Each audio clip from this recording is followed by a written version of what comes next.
Bismillahirrahmanirrahim. Assalamualaikum warahmatullahi wabarakatuh. Saya Pambudi, peserta pelatihan BCKS tahun 2025, Angkatan 1, kelas 5, BPP Lembang, Bandung.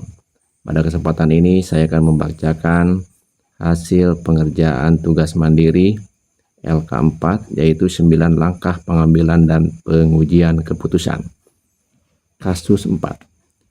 Di perpustakaan sekolah, Rara sedang bertugas sebagai petugas piket kebersihan kelas. Saat sedang merapikan meja, ia menemukan sebuah dompet berisi uang di bawah kursi. Tanpa pinggir panjang, Rara mengambil dompet tersebut dan menyimpannya di tasnya. Menganggap itu adalah rezeki nomplok karena tidak ada orang lain yang melihat. Beberapa saat kemudian terdengar pengumuman dari Bu Sri, yaitu guru pustakawan, bahwa Nina, salah satu siswa kelas lain, kehilangan dompetnya saat membaca buku di perpustakaan. Tari, yang kebetulan berada di perpustakaan sejak awal, melihat jelas saat Rara mengambil dompet tersebut dan memasukkannya ke tas. Kini Tari menghadapi dilema. Di satu sisi, ia tahu bahwa dompet itu milik Nina dan kejujuran adalah nilai yang harus ditegakkan.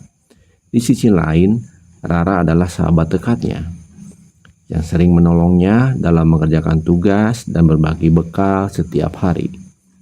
Jika Tari melaporkan hal tersebut atau menegur Rara, besar kemungkinan hubungan mereka akan rusak dan Rara tidak akan bersikap baik lagi padanya. Pertanyaan kasus 4. Bagaimana seharusnya Tari menyikapi situasi tersebut? Seharusnya Tari berani menegakkan kebenaran dan kejujuran sesuai dengan nilai moral yang diajarkan di sekolah, walaupun terjadi dilema moral. Dalam mengambil keputusan, kita harus mengambil 9 langkah analisis.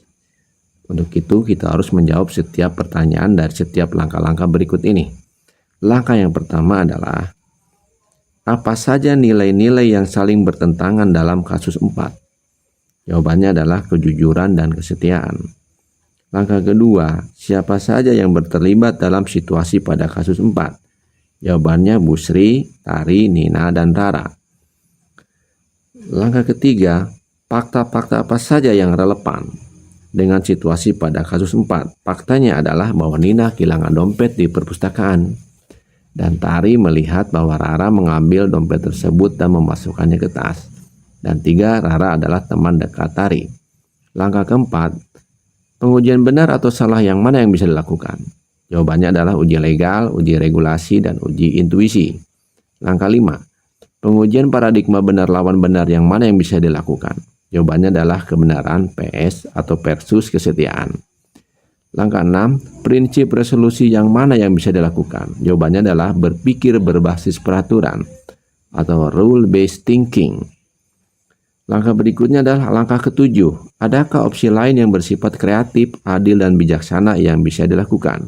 Ada, yaitu bahwa Tari bisa mengajak Rara berbicara empat mata dan menasihatinya agar mau mengembalikan dompet tersebut kepada Nina.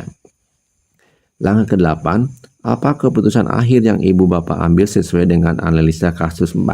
Jawabannya adalah, keputusan adalah memanggil Rara dan Tari untuk pertemuan tertutup, menjelaskan kesaksian Tari sesuai yang dilihatnya, meminta Rara mengembalikan dompet tersebut ke Nina melalui saya, dan tidak mempublikasikan bahwa Rara adalah pelakunya.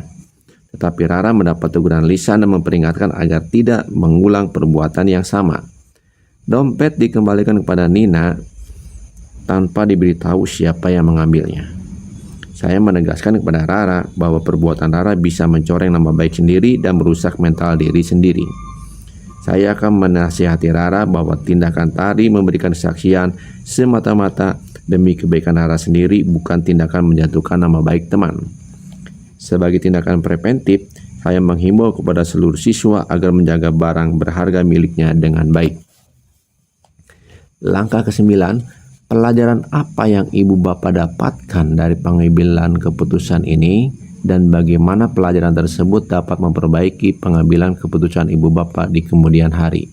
Jawabannya adalah, Pelajaran yang saya petik dari pengambilan keputusan ini adalah agar setiap pengambilan keputusan yang melibatkan kepentingan dan hak orang lain agar dilakukan dengan cermat dan tidak terburu-buru, walaupun sudah ada fakta dan bukti yang sudah jelas. Tujuannya adalah agar tidak melanggar privasi orang lain. Demikian itu yang bisa saya paparkan.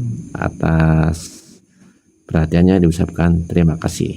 Wabillahi taufiq wal hidayah. Wassalamualaikum warahmatullahi wabarakatuh.